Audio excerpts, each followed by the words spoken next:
I always find it strange how two people can experience and view a place in completely different ways. Jack Fuller was born into money, and at the age of 20 he moved to Brightling in East Sussex after inheriting land and a fortune from his uncle Rose. At the age of 22, Fuller became the Member of Parliament for Southampton. Fuller lost his seat after a vicious row over his support for slavery. This was the time when he began to focus more on his estate and his love of combining art and science. I moved down from Glasgow to Sussex when I was 9 years old, and that would be in 2003. I first saw the Follies when my granddad was driving me through Brightling, and I remember looking at them and just asking him what these strange buildings were.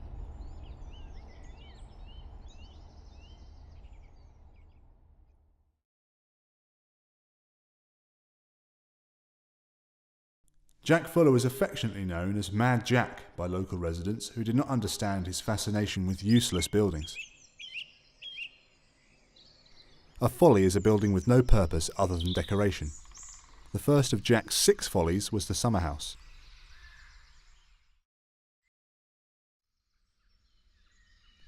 Jack was a keen gambler, and he entered into a wager that he could see the spire of Dallington Church from his window.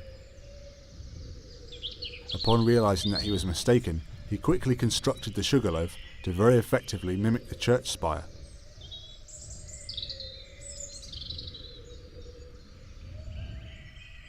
I looked out of my girlfriend's window and I saw this strange building in the distance, and I asked her, what is this strange building? And she replied that it was the sugarloaf.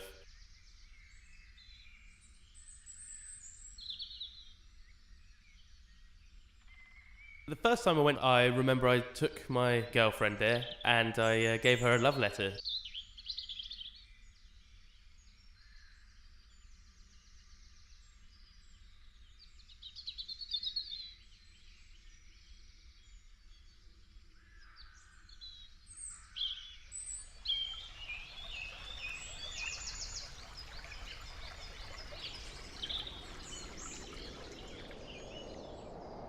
The Rotunda Temple was built to hold artwork, most notably paintings commissioned from J.M.W. Turner.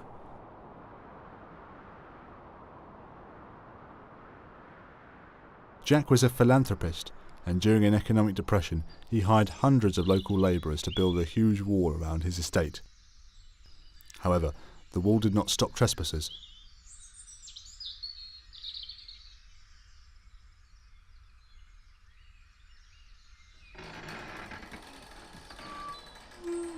We all thought the temple was full of art, and I was a bit shocked to find out that there was none. All I found when I first went in was graffiti left from the Canadian Air Force that was stationed on the estate during the Second World War.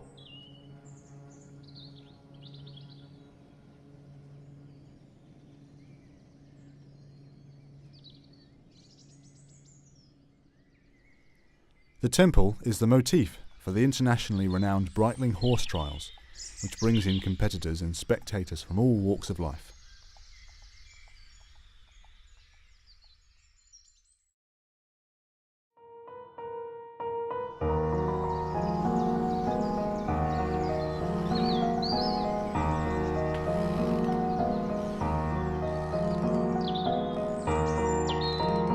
The Hermit's Watchtower was built so that Jack could survey his land and have views of the sea.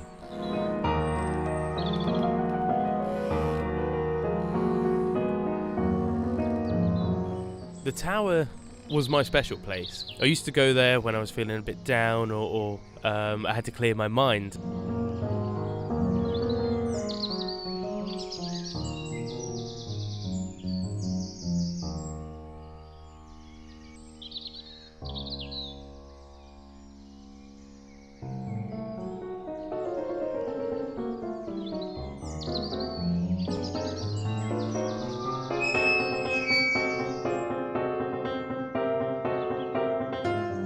As you go up the stairs, on the right-hand side, my girlfriend's initials are still there. Mine, well, are not there anymore.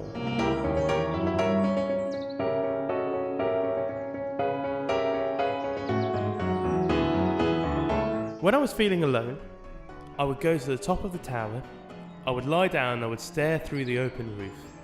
I'd wait for nightfall, and then I would look at all the stars. Yeah, I would wonder what my place on this earth is, why I was here.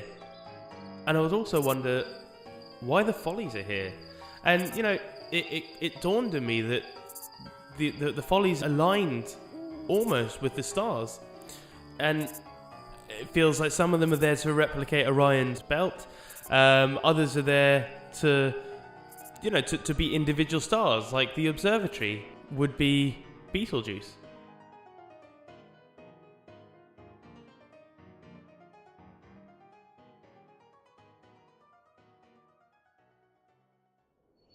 I've heard some people argue that the observatory is not a folly as it serves a purpose, but don't all the follies serve a purpose? They serve our local history, our culture. When I first came to Sussex from Glasgow, I was such an outsider. People had no idea what I was saying, and I had to get something to point me in the right direction.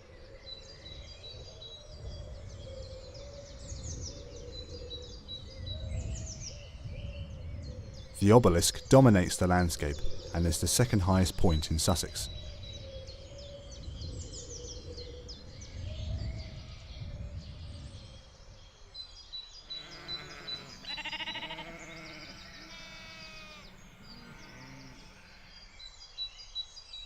I remember looking up at the needle and realising that it pierces the vast, uninterrupted sky.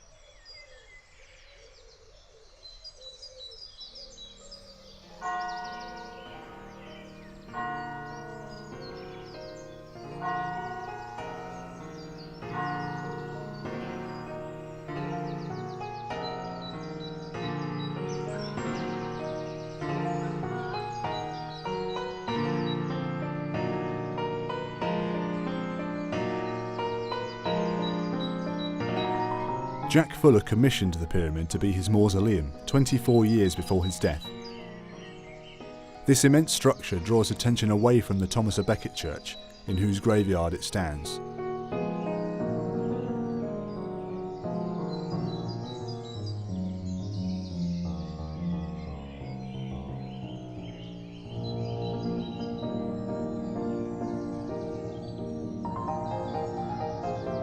I've heard that Jack was buried in the pyramid sitting up in his armchair, with a glass of claret and a roast chicken dinner in front of him.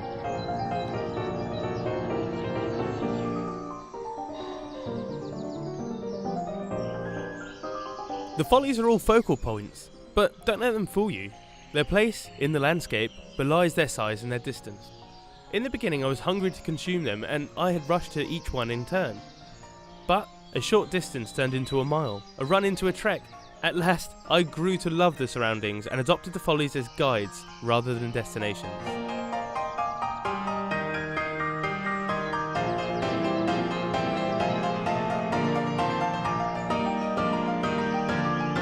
Jack Fuller was respected by many as a squire who, at a time of extreme poverty, when soldiers were returning from the Napoleonic War, did what he could to provide employment and prevent revolution. He was ridiculed by others for his views on slavery and his obsession with erecting follies while people were going hungry.